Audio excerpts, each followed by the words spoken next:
Convidar os irmãos a abrir as suas Bíblias ou nos acompanhar aqui pela tela, no capítulo 3 do livro de Colossenses. Colossenses, capítulo 3. Colossenses, capítulo 3. Semana passada nós encerramos Colossenses, capítulo 2, onde nós falamos aqui a nossa nova cidadania. Nós vimos que nós morremos com Cristo para o mundo e que todo o nosso esforço, todo o nosso rigor em queremos viver de acordo com a nossa própria espiritualidade ou aquilo que nós somos é nulo. A única maneira de você viver de modo que agrade ao Senhor é submissão a Ele, é entrega total a Ele. Isso está em Colossenses capítulo 1, versículo 10. Vivendo de maneira digna do Senhor para o seu inteiro agrado. Senhor, eu quero te agradar, porque em mim absolutamente não existe bem algum. E nós terminamos então dizendo a seguinte frase, aquele que nos acompanharam: quanto mais profundidade espiritual você almejar, preste atenção, quanto mais profundidade espiritual você almejar, mais humilde você deve se tornar, mais humilde você deve ser. Porque no dia que você disser assim, eu atingi um bom nível de profundidade espiritual, tema. Porque andarmos perto de Jesus significa sermos como Ele é, humildes, absolutamente humildes. E a palavra humilde, e eu já falei disso aqui, já falamos com os irmãos aqui, vem de humus, terra, tanto no hebraico como no grego o sentido é parecido, é ser da terra ou inclinar-se para a terra. O Senhor Jesus é Deus. Hoje na sala de catecúmenos, isso faz parte. Esse sustinho é bom para você que está aí cochilando, né? É uma tática que a gente faz e funciona, né? Então, hoje na classe catecúmenos falávamos agora à tarde sobre a divindade de Jesus, Jesus ser Deus, né? E como essa doutrina é combatida na história, nas religiões. O fato de Jesus ser Deus. Jesus é Deus de eternidade a eternidade, e Ele habita essa terra. Jesus pisa aqui. Eu não consigo ver humildade maior do que essa. Um Deus que vem aqui, pisa aqui, vive de maneira humilde aqui. Ele que é o Senhor, vocês cantaram aqui, que as pessoas irão a Sião aprender sua lei. Ele que entra em Sião, em Jerusalém, o Deus Criador, humilde, montado em jumento e crucificado depois de alguns dias. A Páscoa está aí para dizer que Jesus é o Cordeiro que foi crucificado, humilde, como uma ovelha perante os seus tosqueadores. Eu sempre penso e pergunto para mim mesmo, quem eu sou, que é o que eu fiz para Deus se fazer humilde e andar e pisar aqui. Eu atingi então agora meu ápice, meu clímax espiritual. Teme, humildade. Sempre se olhe no espelho. Sempre que você ver a sua imagem refletida no espelho, veja que aquela imagem não é a imagem de Deus, mas é a sua. E aí você vai dizer para aquela pessoa que está do outro lado do espelho: não confie em você. Olhe para cima e confie naquele que se fez humilde por nós. Esse é Jesus. Bom, então como é que eu vou andar agora? Colossenses 3 diz assim: portanto, é uma conclusão, tá, gente? É uma conclusão. Depois de tudo isso que a gente recapitulou, então, portanto, nós temos um advogado aqui, né, Marcão? Então se apresenta lá os argumentos diante de um juiz. Estou falando como leigo, mas imagino que algo mais ou menos assim. Então apresento meus argumentos, portanto, Vossa Excelência, e aí você faz a sua petição, a sua causa e assim por diante. É o que nós vimos aqui. Esse portanto é uma conclusão. Portanto, esse se que vem em seguida não é um condicional, é conclusivo. É assim, Portanto, já que, visto que, tá bom? Esse se não é assim, será que, tá bom? Então é um, já que, visto que, fostes ressuscitados com Cristo. Mas eu me ressuscitei com Jesus? Já. A Bíblia diz, e eu vou repetir, você que crê em Jesus morreu com Ele. Já parou para pensar que quando você creu em Jesus, você não sofreu nada, Ele sofreu tudo, e Ele te levou na cruz com Ele? Ele crucificou você com Ele. E assim como Jesus foi sepultado e você foi sepultado juntamente com Ele, você morreu, você foi sepultado, morreu para esse mundo. Está aqui o Colossenses, o final, capítulo 2. E agora que eu ressuscitei com Ele para andar em novidade de vida, vimos isso também em Romanos capítulo 6. Gente, morri com Cristo, fui sepultado com Cristo, ressuscitei com Cristo. Paulo entendeu tanto isso, que numa outra carta ele vai dizer assim: já não sou eu quem vivo, mas Cristo vive em mim. Então, já que você foi ressuscitado com Cristo, morreu, ressuscitou com Ele, busque as coisas lá do alto, aonde Cristo vive, e está sentado, olha lá Daniel, à direita do El Shaddai. Não é abaixo, nem acima, junto com o Pai. Se você ressuscitou com Cristo, busque as coisas lá de cima, onde Cristo vive, assentado à direita de Deus. Eu lembro aqui a esposa do pastor Werner, na pandemia, nós fizemos uma maratona bíblica e chamamos algumas pessoas para falar, e a Regiane, esposa do Werner, trouxe um estudo muito interessante sobre esse versículo. E ela disse assim, que quando ela morava lá na tribo, eles moram ainda lá, eles construíram a casa deles. A casa que o Werner, a Regiane, Elise e Davi moram, foi construída por eles. Alguns indígenas ajudaram lá a sentar tijolinho, e é linda a casinha deles, gente. E eu falo assim, é mimo, é muito bonitinha. É espaçosa, é boa, eu gostei demais. Foi uma das noites melhores de sono que eu tive na minha vida. Gente, eu não queria acordar. Que silêncio, que gostoso, que lugar bonito. E eu achei interessante que as janelas eram bem altas, né? Eu falei: Werner, por que essa janela é tão alta? Falei assim: não, para os índios não ficarem espiando a gente, porque eles ficam parados lá e ficam olhando para a gente. Mas ela falando da casa, dos detalhes da casa, e naquele estudo ela disse assim, que quando a casa estava pronta, ela ficou toda feliz, toda realizada. Este é o meu canto, este é o meu lar, minha casa, minha vida. E o Senhor disse para ela: não crie raízes aqui, a sua casa está lá. Pensai nas coisas lá do alto. E quantas vezes nós perdemos tempo com coisas que não nos vão levar em lugar nenhum. Dá uma coceira falar, né? Mas eu não vou falar. Mas que eu não aguento, eu não aguento. Os BBBs da vida. Falei. Pensai nas coisas lá do alto. O teu time não vai te levar para lugar nenhum. Pelo contrário, às vezes te tira até de lugares santos. Pensai nas coisas lá do alto, não nas que são daqui da terra. Você trabalha, ontem os jovens, achei muito bonito eles falarem do emprego, busca pelo emprego, né? Estou buscando uma recolocação, fiquei 6 meses sem trabalhar, fui atualizando ali, aqui, ali. Achei muito bonito isso, porque a angústia de todos os jovens, todos nós passamos por altos e baixos, demissão, promoção, todo mundo já passou por isso. Vai, vem. E nós precisamos ser bons no que nós fazemos, sim, mostrar que somos crentes, sermos competentes no que nós fazemos. Vamos errar porque somos humanos. Mas eu quero dizer para você que, apesar de qualquer coisa, seja um ótimo profissional, mas a sua vida é Cristo, é lá do alto. Quantas pessoas às vezes deixam o marido, deixam a esposa, deixam os filhos, em nome do trabalho. Meu amigo, dentro do trabalho, você é pago para trabalhar, seja o melhor profissional que você puder.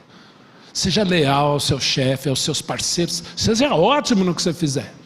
E faça com excelência. Mas a sua vida é Cristo.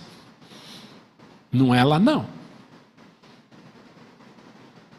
Enquanto você estiver lá, sua camisa. Tem que suar mesmo. Eu lembro uma vez um empresário aqui da igreja, funcionário disse para ele: eu não faço outra coisa nessa empresa senão trabalhar.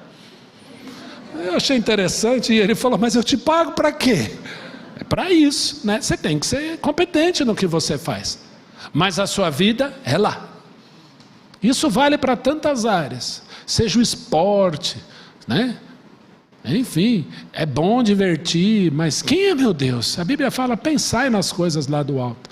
E eu parafraseio aqui mais uma vez o Billy Graham, quando ele disse assim: na vida nós não trazemos nada, e não vamos levar nada, e passamos a vida inteira brigando por coisas que não trouxemos e nem levaremos. Pensai nas coisas lá do alto, não nas que são daqui da terra. Quando Jó disse que tinha saudade das coisas celestiais, quando Jó disse: eu sei que o meu Redentor vive, e por fim se levantará sobre a terra, e em minha carne verei a Deus, vê-lo-ei por mim mesmo, os meus olhos o verão. De saudade desfalece o meu coração. Eu não sei o que vai ser lá, mas que vai ser bom, vai. Gente, eu gosto de praia, eu gosto de mar. Edu, se eu pudesse morar em Itanhaém, fácil. Gosto de praia. E aí eu leio lá em Apocalipse: o mar já não existe. Mas dá um desespero, não dá? Eu fico pensando naquele barquinho no pôr do sol. Gente, é bonito, eu gosto. Eu gosto de assistir mar. Botar uma cadeira e ficar assim. É muito melhor que Big Brother, gente. Falei de novo. É lindo. E aí eu leio lá em Apocalipse: o mar já não existe. Aí a fé, o Senhor fala: vai ter coisa muito mais bonita, irmão. Meu filho vai ser muito mais bonito. Você vai falar assim: e eu que gostava de mar. Pensar nas coisas lá do alto.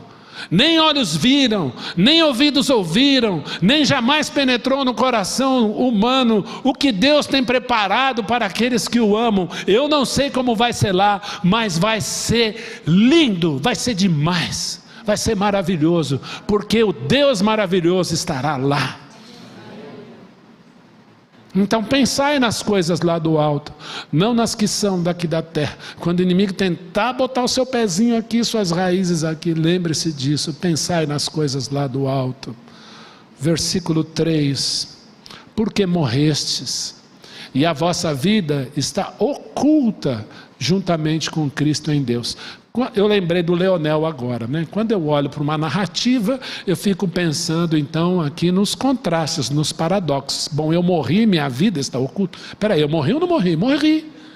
Agora a minha vida nova que eu recebi em Cristo está oculta nele, em Cristo e em Deus. E ninguém vai me separar dele. Quem me separará do amor de Cristo? Será tribulação, angústia, perigo, perseguição, fome, nudez, a espada? Porque eu estou bem certo de que nem a morte, nem a vida, nem anjos, nem principados, nem coisas do presente, nem do porvir, nem altura, nem profundidade, nem qualquer outra criatura poderá separar-me do amor de Deus que está em Cristo Jesus. A minha vida está oculta nele. Não importa o que fizerem, a minha vida está nele, a minha alegria está nele, a minha esperança está nele. Não importa se puxaram o meu tapete, a minha vida está nele. Não importa se eu fui rejeitado, a minha vida está nele. Não importa se viraram as costas para mim, no momento que eu mais precisei, a minha vida está nele. Não importa se me negaram um abraço no momento que eu mais precisava, a minha vida está nele. Não importa se faltou isso ou aquilo, se eu passei por perda, se perdi um ente querido, ou se alguém foi embora. A minha vida está oculta em Cristo, em Deus. Parou para pensar nisso? Versículo 4. Quando Cristo, agora vai dar um nome para essa vida, né? Quando Cristo, que é a nossa vida, Jesus Cristo é o meu fôlego de vida. Já parou para imaginar isso? Cantamos isso aqui, né? Este é o meu respirar. Que bonito. O meu respirar é Cristo. A minha vida é o Senhor Jesus Cristo. Paulo disse, não sou eu quem vivo, mas Cristo vive em mim. E a vida de Paulo era Cristo. E quando esse Cristo, esse Salvador, esse Jesus que é a nossa vida se manifestar, então também nós seremos manifestados com Ele em glória. Meus irmãos, a morte de Cristo trouxe o que para você? Quanto? Salvação. É a salvação pisca-pisca, está salvo, está perdido, está salvo, está perdido, está salvo. É assim? É a vida eterna, mas se você pecar, você perde. Mas é eterna ou não é? Se é eterna, não posso cortar. É eterna. Quando eu leio João 14, quando eu leio João 10, eu fico pensando na divindade de Jesus. Jesus dizia assim, eu lhes dou a vida eterna. Imagina eu chego para o João, é que o João está bem aqui na minha frente, né, João? João, eu estou te dando vida eterna, viu? E é interno pastor, gente. O pastor está oferecendo vida eterna, ele já quase chegou nos 60 já. Eu não posso. Nós temos aqui o programa Mais Médicos da IPBI, tem vários representantes aqui, né? Nenhum médico pode falar, olha, eu te dou mais 3 anos de vida, porque eu agora inventei um tratamento milagroso, você vai viver mais 3 anos. Nenhum profissional da saúde pode dizer isso. O médico, pelo contrário, luta pela sua vida. E faz isso muito bem. Mas ele pode assegurar? Não. Jesus disse, qual de vós pode acrescentar um côvado ao curso de sua vida? Ninguém. Aí Jesus diz, eu lhes dou a vida eterna. Sabe por quê? Porque Ele é Deus, e se Ele dá a vida eterna, ninguém pode arrebatá-lo da sua mão. E da mão do Pai ninguém pode arrebatar, eu e o Pai somos um. Quando Cristo que é a vossa vida se manifestar, então vós sereis manifestados com Ele em glória. Se a morte de Jesus me trouxe salvação, imagina Jesus glorificado, presente, o que não vai ser para nós. O cabelo vai ser só um detalhe. Eu serei manifestado com Ele em glória. Não vai ter mais dor, não vai ter mais clamor, não vai ter mais choro, não vai ter mais angústia. E eu anseio por esse dia. E quando eu não anseio por esse dia, eu oro, Jesus, eu preciso amar a tua vida. Nós cantamos aqui, né? Com Cristo no barco tudo vai muito bem. Ah, Senhor, está tudo bem, não volta agora não. Está tudo bem. Eu acabei de comprar minha casa, eu acabei de casar. Senhor, minha lua de mel é semana que vem. Espera um pouquinho, dá um mesinho pelo menos, deixa eu voltar e o Senhor volta. Quantas vezes a gente não passa por isso? Porque nós somos assim. Eu brinco que a volta de Jesus, né, passar para o outro lado, é como uma criança que não quer tomar banho. Vocês lembram dessa fase? Vocês lembram dessa fase? A mãe falava assim, vai tomar banho. O que você dizia? Não, só mais um pouquinho. E assim a gente ia enrolando, né? Até a hora que já vinha puxar, vai tomar banho. E geralmente criança levar tem 2 nomes, né? João Vitor, é quando fala assim já... E aí ia tomar banho, principalmente no inverno, a gente pegava aquele chuveirinho e ficava assim, né? Lavava acho que só aqui. Sai, João Vitor! Qual era a resposta? Só mais um pouquinho. A gente não quer ir, mas quando estiver do outro lado.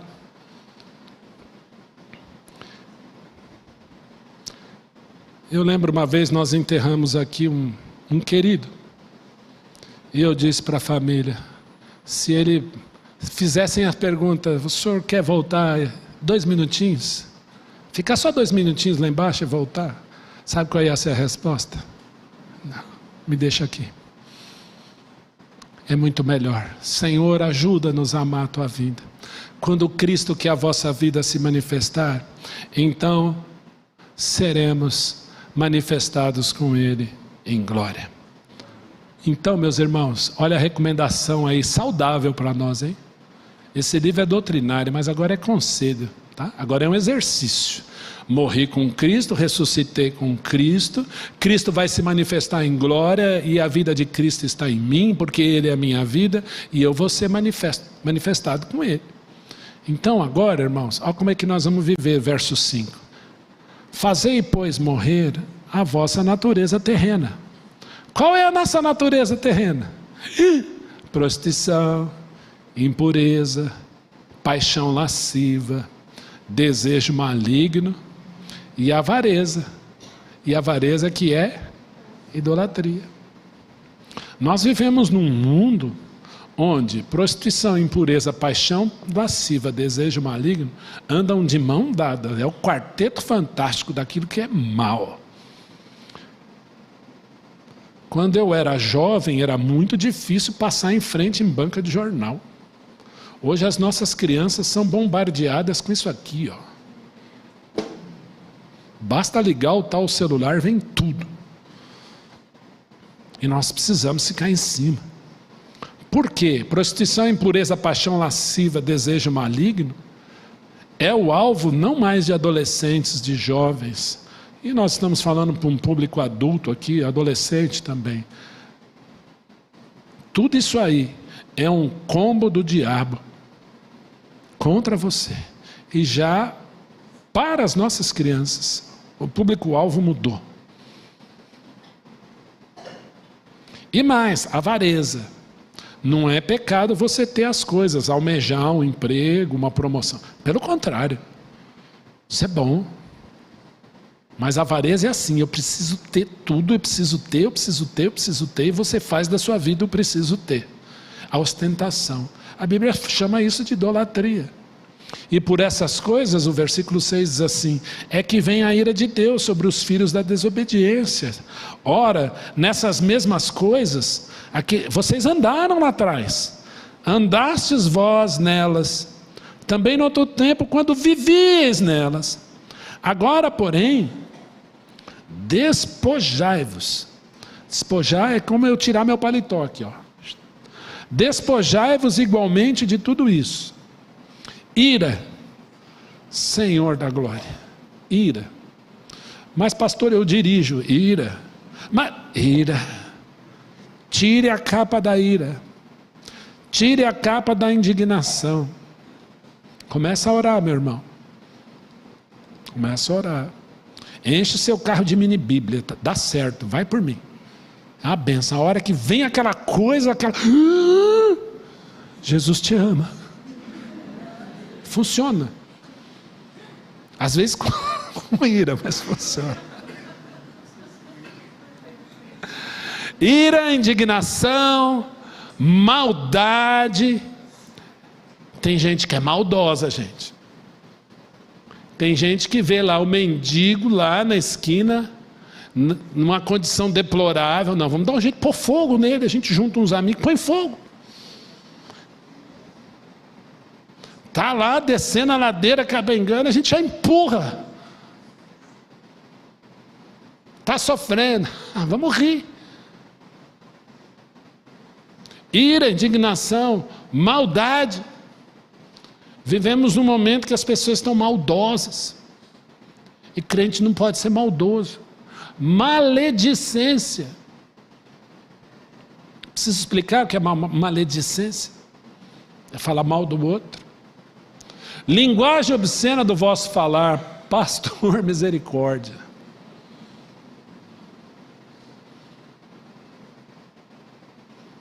Difícil para todos nós, mas é um exercício. Tire essa roupa disso, porque você já é um novo homem, é uma nova mulher e a sua vida está oculta em Cristo. 9. Não mentais uns aos outros, uma vez que vos despistes do velho homem. Mais uma vez, despojar, despir-se do velho homem com seus feitos. Nova mulher também, viu? Os dois, tá? Novo homem e nova mulher. Então não minta. Falai a verdade uns com os outros. Uma vez que vos despistes do velho homem com seus feitos. 10. E vos revestistes do novo homem, que se refaz para o conhecimento segundo a imagem daquele que o criou. Você ganhou agora uma roupa nova. Olha que interessante. E deve se despir da antiga e vestir a nova. Você já fez uma limpa no seu guarda-roupa recente? Quem aqui fez? Eu fiz um dia aqui. A igreja foi tão generosa comigo, né, no meu aniversário. Eu comprei um monte de coisa nova. Vocês repararam? Não? Repararam? Alguém reparou? Então foi um carinho de vocês. Aí tinha uns lá, umas roupas já estavam meio assim, né? Aí você já pega, dá. E a Bíblia fala que a nossa vida é assim. Então eu vou me despir daquilo que é antigo, daquela pessoa que eu era, porque agora eu vou me revestir com aquilo que é novo, que Jesus fez na cruz por mim. Para quê? Para eu ser imagem daquele que me criou. Lá no Éden, Adão não foi criado à imagem de Deus? Foi ou não foi? O que é imagem? Segundo a física, é o reflexo real e fidedigno de um objeto quando refletido pela luz. Você aprende isso lá na quinta série, sexta série. Então você olha no espelho e vê lá a sua imagem. E aí o que aconteceu com essa imagem lá no Éden? Primeiro o casal pecou. E a Bíblia fala que Jesus é a imagem de Deus. E a Bíblia diz em Romanos capítulo 8 que quando eu criei nele, o que ele fez? Ele me glorificou, ele me justificou, ele me predestinou, ele me salvou para ser o quê? A imagem do Filho. Rapaz, ele fez tudo de novo, ele me trouxe de volta para ele, para ser a imagem do Filho. Versículo 11, vamos terminar? Onde não pode haver grego, nem judeu, circuncisão ou nem circuncisão, bárbaro, cita, escravo, livre, porém Cristo é tudo e em todos. Eu sempre me perguntei por que esse versículo 11 estava aqui. A princípio, uma interpretação, uma hermenêutica correta, está dizendo que a obra de Cristo ela é para todo aquele que crê. Primeiro o judeu, também o grego. Mas aí eu leio aqui, não tem grego, não tem judeu, não tem circuncisão, bárbaro, cita, escravo, livre. Sabe por que o Senhor está dizendo isso? Eu tenho uma herança italiana, uma herança portuguesa, eu tenho uma herança espanhola, eu tenho sangue quente, eu tenho sangue azul, eu tenho sangue verde, amarelo, roxo. Gente, não confie na sua carne, porque a obra de Jesus Cristo foi feita de uma vez por todas, por todo aquele que nele crê, não importa a etnia, não importa a condição social. Jesus Cristo veio e ama todo e qualquer pecador que se prostra diante dele. É isso. Viva para ele, porque em Cristo nós somos verdadeiramente livres. Meus queridos, eu queria terminar dizendo o que está lá no Evangelho de João: se o Filho vos libertar, verdadeiramente sereis livres. 3 coisas: a sua felicidade, o seu futuro. Vou repetir: a sua felicidade, o seu futuro, a sua segurança estão no Senhor Jesus Cristo. Ele é tudo que você tem. Ele é tudo que você tem. Jesus, eu quero ter plena alegria e plena segurança no teu nome. Amém?